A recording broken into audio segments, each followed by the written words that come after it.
kita akan membicarakan tentang placenta previa kasusnya, tapi secara umum adalah mengenai perdarahan antepartum ya. Jadi kita judulnya adalah perdarahan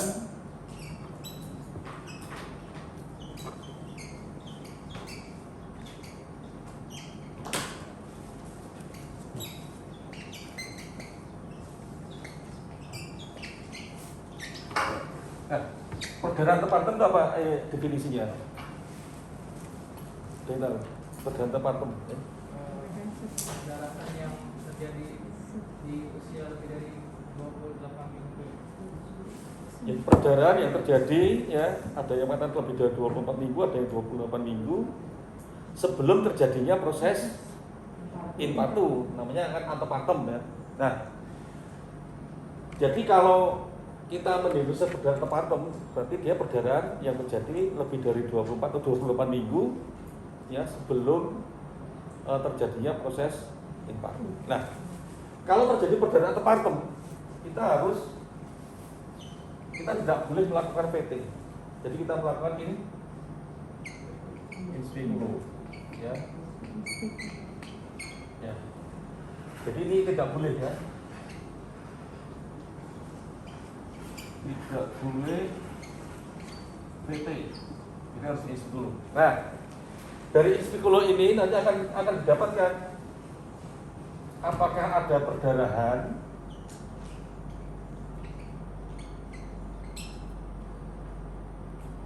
keluar dari OUE, dari ostium uteri externum ya, atau tidak ada ya perdarahan dari OUE. Artinya mungkin perdarahannya di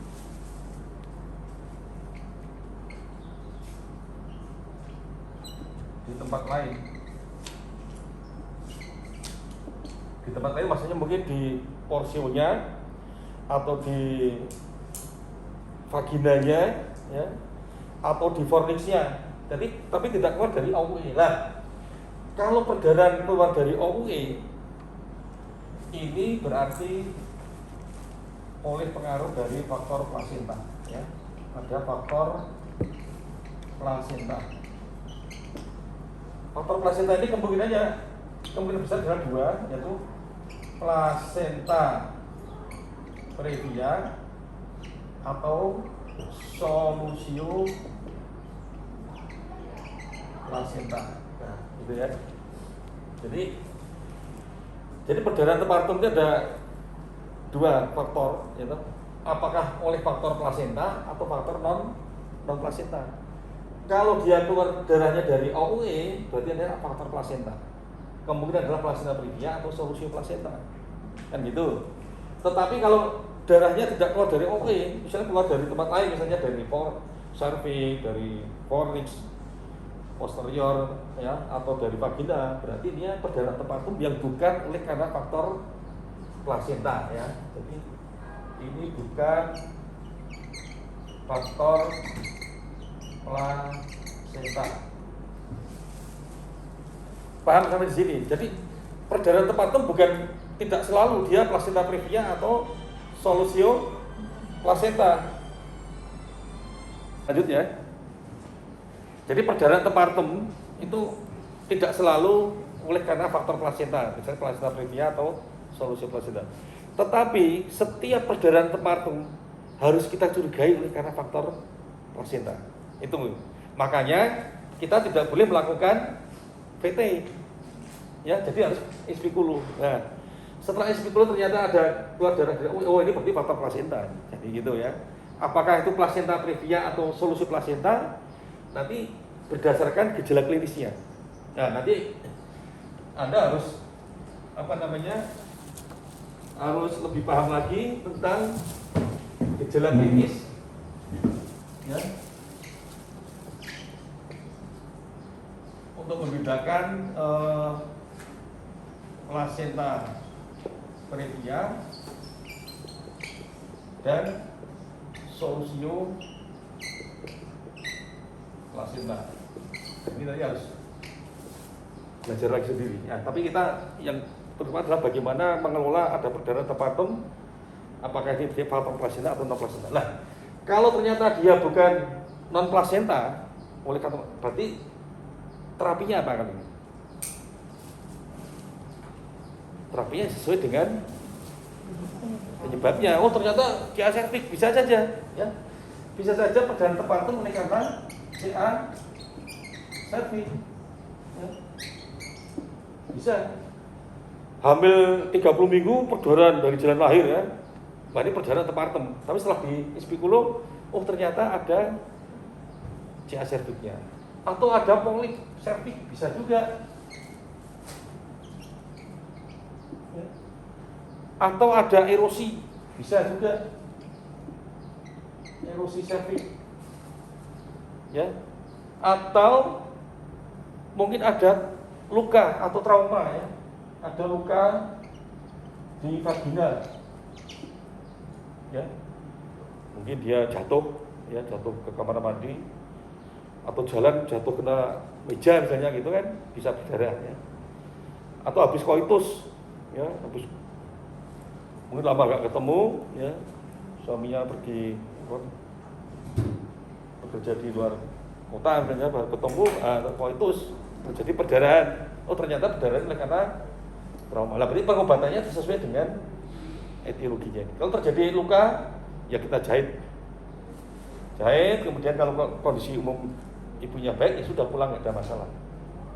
Erosi polip ya ini tergantung penyebabnya. Tapi yang kita temukan sekarang di sini, ya. Sekarang adalah misalnya pasiennya perdarahan ya, kalau di plasenta previa ini karakteristiknya ya, untuk membedakan dengan solusi plasenta.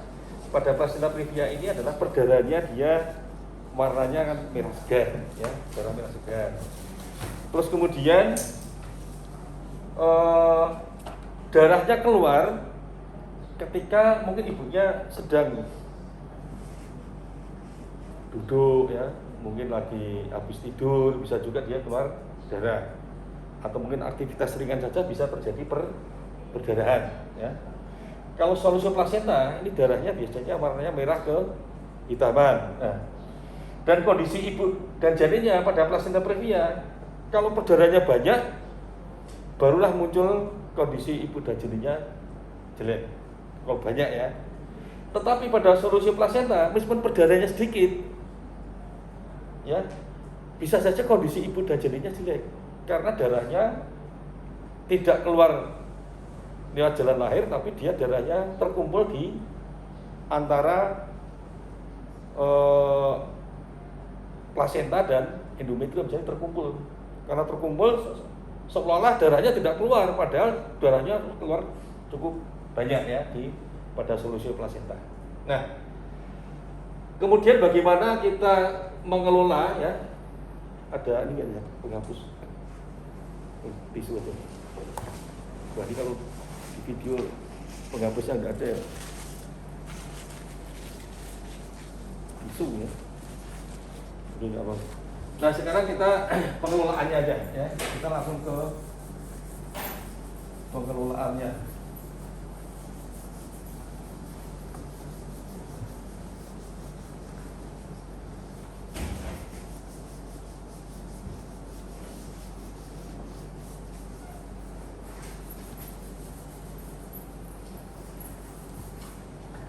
Nah, sekarang kalau ada perdarahan atau partem ya,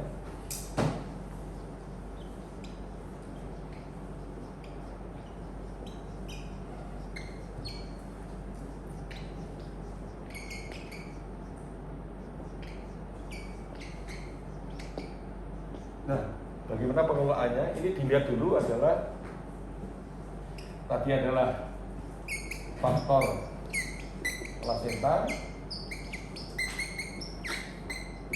Ini adalah non plasenta. Nah, kalau faktor plasenta ini yang kita perhatikan adalah usia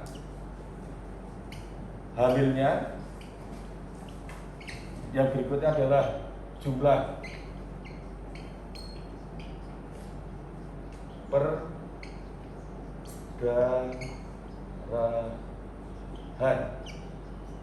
Ya, di sini nanti adalah aktif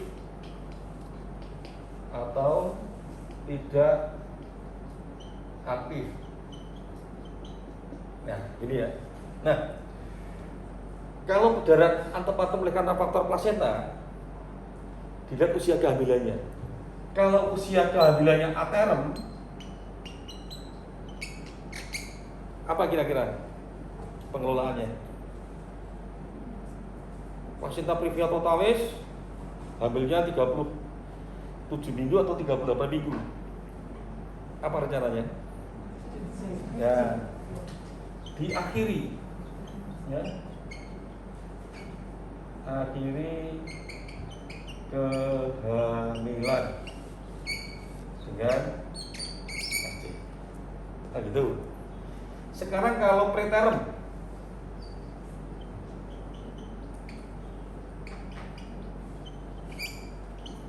seperti kasus yang tadi, ambil berapa minggu tadi? 34. Ya, preterm misalnya 33 minggu atau 34 minggu misalnya. Apa pengelolaannya? Tergantung preterm ini perdarahannya aktif atau tidak aktif. Gitu ya. Meskipun preterm, kalau perdarahannya aktif, apa pengelolaannya? Ya, kasus Anda tadi terus perdarahan buahnya itu nggak bisa berhenti. Terapinya adalah diakhiri, ya. Kalau dia aktif, ya, maka akhiri kehamilan dengan seksi juga, kan gitu. Nah, kalau preterm tetapi perdarahannya tidak aktif, apa? Ya, pengelolaannya adalah ekspektatif atau konservatif, ya. Konservatif. Ya. Konservatif di sini ya, pasiennya harus pasang infus, ya, bed rest, terus kemudian kalau dia kehamilannya kurang dari 34 minggu diberikan kortikosteroid, ya. Ya, konservatif ini dilihat dulu. Kalau hamilnya kurang dari 34 minggu, ya, kortikosteroid, kan gitu. Kalau ada kencang-kencangnya, ada hisnya, ya, diberikan tokolitik, kan gitu kan, tokolitik, ya, dan pemeriksaan laboratorium yang lain. Ya, singkatnya seperti ini aja, ya. Kalau ada perdarahan atau antepartum. Kalau aterem, baik perdarahannya aktif maupun tidak aktif harus diakhiri dengan seksi. Ya. Sekarang baik plasenta previa maupun solusi plasenta ya sudah diakhiri dengan seksi. Kalau dulu masih ada misalnya solusi plasenta yang ringan, misalnya dicoba bervagina. Sekarang kalau sudah didiagnosis sebagai plasenta previa atau solusi plasenta diakhiri dengan seksi. Paham sampai di sini? Jadi kesimpulannya ini aja. Ya. Tapi kalau perdarahannya kurang dari 20 minggu bukan perdarahan antepartum, apa namanya? Kalau perdarahan pada kehamilan kurang dari 20 minggu, namanya apa? Namanya? Ya mungkin abortus, ya. Kalau tanda abortus kalau kurang dari 20 minggu, gitu. Ya. Kalau antara 20 minggu, 24 minggu terjadi perdarahan, tapi perdarahan trimester kedua. Ya, kalau udah 24 minggu ke atas atau 28 minggu ke atas, namanya perdarahan atau partum, sama perdarahan, tapi kalau beda waktunya nanti beda namanya. Ya, gitu ya. Ada pertanyaan dari sini? Ya. Bagaimana parameter atau cara membedakan jumlah pendarahannya itu aktif dan tidak aktif. Ya, untuk menentukan aktif itu memang perdarahnya keluar dari OOE terus menerus. Ya, jadi keluar darah dari OOE terus menerus dan dalam jumlah yang banyak atau aktif. Taunya banyak apa? Misalnya satu softtek misalnya penuh, ya, itu kan aktif. Tetapi kalau misalnya aktif hanya menetes saja, ya masih boleh kita observasi, ya netes sedikit ya masih kita observasi. Kalau kehamilannya mungkin baru 32 minggu atau 30 minggu, ya itu risiko kalau untuk kita akhiri, ya bayinya masih sangat prematur.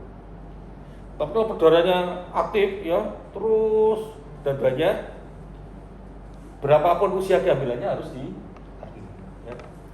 Jadi usia kehamilan di sini kalau misalnya preterm kalau dia aktif, ya sudah nggak ada cara lain harus diakhiri. Jadi untuk menyelamatkan nyawa ibunya terutama kan begitu. Ya. Jadi dalam persiapannya kalau pasien dengan perdarahan tempat harus pemeriksaan yang lengkap, terutama pemeriksaan HB-nya dan disiapkan untuk transfusi darah baik pada saat perawatan maupun saat nanti untuk mempersiapkan operasi seksual harus ada darah gitu. Ya tanya aktif itu, jadi ketika ada stek atau ada packing yang ada di bawah bokong itu darahnya ada terus, saat itu aktif, ya. Gitu. Ada lagi yang mau tanya? Jadi kalau placenta previa tadi, placenta previa totalis, partialis dan marginalis itu harus seksu. Tetapi kalau placenta letak rendah masih bisa lahir per vagina, tetapi harus melahirkan di rumah sakit. Oke, ada pertanyaan enggak?